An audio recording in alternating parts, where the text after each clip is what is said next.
Ang pagpili kasi ng manok natin, kailangan sa paghila natin ng paa, maganda yung halos tuwid yung paa niya, maganda pag hinila natin. And then pag hinila natin palikod, talagang nahihila sila hanggang doon sa halos doon sa may likod ng papan. Pero pagka medyo bitin, i-out natin yan kasi short yung palo nila.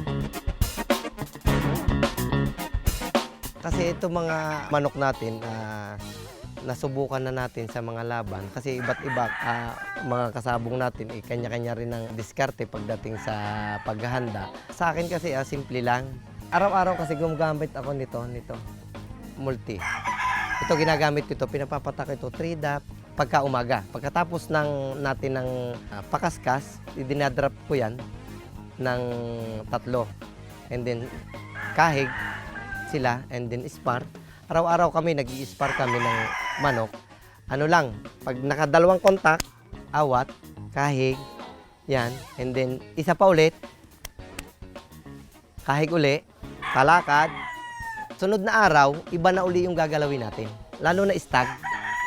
Hindi kasi dapat stag, araw-araw ginagalaw kasi nananawa sila sa training. Hindi kagaya kasi ng kakmis, kaya araw-araw mo and then sabay pahinga, pwede na. Sa akin kasi every other day ako nag-aano and then 21 days pa pwede na yan. Ang napuna ko kasi dito sa akin, hindi na-drop na ito, pag inihahanda ko yung manok, hindi masyado silang naninibago. Ito, anti-stress kasi sila. Ginalaw mo ngayon, ginalaw mo sa isang araw ulit, pag ginalaw mo sila, yun pa din yung, hindi sila nagbago. Natulungan sila nito dahil napapagod yung manok, pag nabigyan mo sila, yun pa din. Sa amin kasi adjustment sa manok yun. Pagka i-aircon namin yung manok namin and then hindi kami masyadong pumipiga dito sa farm ng manok para wag matuyo yung katawan ng manok pagdating sa aircon. Pagka naman dun sa mga hindi sanay gumamit ng aircon, bago gagamit ng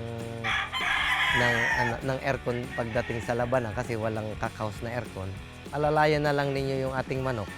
Kita naman nyo sa balahibo ng manok natin, yung magdadry yung manok natin kasi pagka magdadry yan, bumabalis ka dyan. Kaya every 3 hours, tingnan natin ang manok natin pagbababa kung ano ba yung pakiramdam mo ng manok natin. Hindi ba sila naging komportable dahil malamig yung aircon natin. Tingnan natin yung aircon natin kung gaano kalamig. Makikita mo din naman sa pagpasok mo sa aircon, galing ka sa labas, makikita mo yung pagpasok mo kung sobrang lamig ba ng aircon natin o yung tama lang.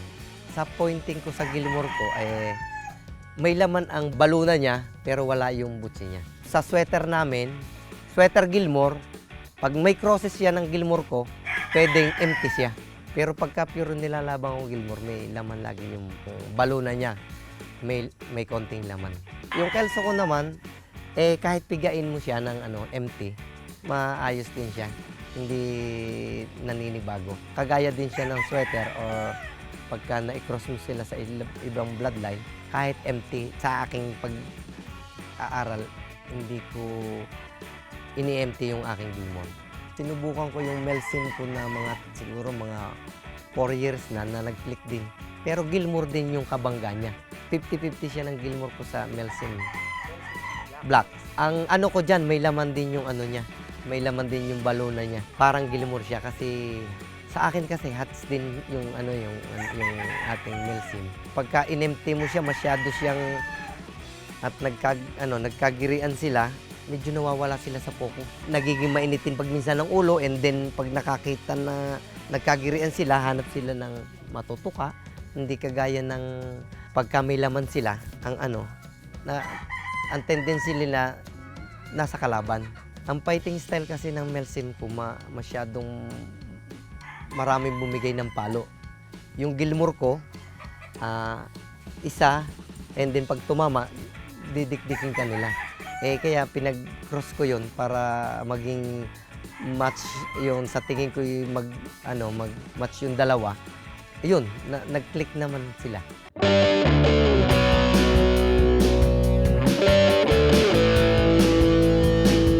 Ito lang ang masasabi ko sa ating mga kapwa mahilig sa manok, sa mga hindi pa natututo o gustong pumasok diyan, huwag nating gawing bisyo yung manok. Gawin nating hanap buhay. Baliktad din natin. Gawin nating negosyo yung manok, dali natin sa pamilya. Huwag natin yung pampamilya, dali natin sa manok.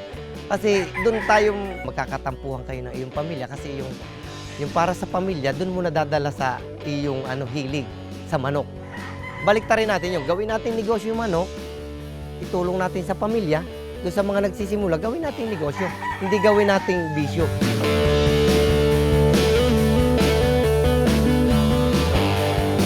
Mag-breed tayo nung tama. Pumili tayo ng maayos na bloodline. Kumuha tayo sa ating mga kaibigan o kakilala na pwede natin pagsimulan na maayos na materyales. I-breed natin ng maayos, alagaan natin ng maayos hanggang sa kailangan talaga healthy yung manok para maihanda natin ng maayos at yung mga kukuha sa atin ay maging satisfied sila. At para makuha natin at makamit natin yun, kailangan alagaan nating mabuti bilang isang negosyo yung ating mga manok. Hindi nating aalagaan yung manok natin para isugal natin. Doon tayo pwede tayong pwede tayo diyang matalo diyan pag-aalaga sa manok. Sa hindi po nakakaalam, malaki pong negosyo yung mga nagbe-breed na para po sa mahilig magsabong. Kumikita po ang kagaya namin pagdating po sa larangan ng mga mahihilig sa sabong. Kasi po kami po yung nagpo-produce ng mga pangangailangan nila. Isa po yan nakakatulong sa aming pamilya. Sa ngayon po, walang sabong. Kami po ay humihingi ng tulong doon sa mga nakakataas na kung hindi man po lahat ay mabuksan, tayo ay mapagbigyan, hindi yung may pinipili lamang. Sana mabigyan niyo po kami ng pansin para itong kagaya namin, napakadami po namin na nangangailangan ng suporta, mabigyan po ng pansin para po ma-open ulit yung larangan ng sabong industry.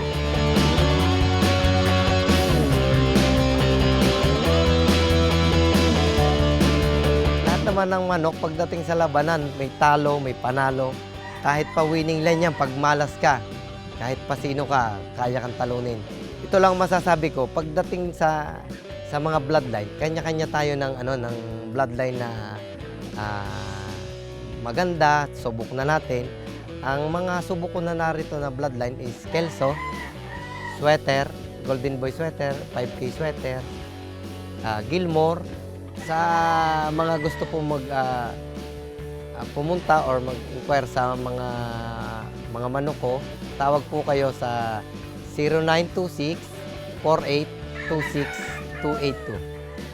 Facebook account Sulpicio Canarias or SAC21 Game Farm.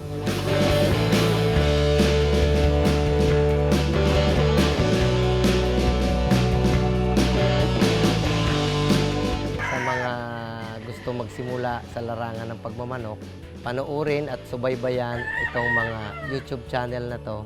Please subscribe and share YouTube channel Bloodline, Balasik, Game Farm of the Champion. Sundan natin ito para marami kayo matutunan sa pamamagitan ng pag-aalaga at pagbibreed ng mga manok nating panabong. Muli, ako si Mr. Sulpicio Canarias ng SAC21 Game Farm. Bimig Integra, kakampi mo sa panalo.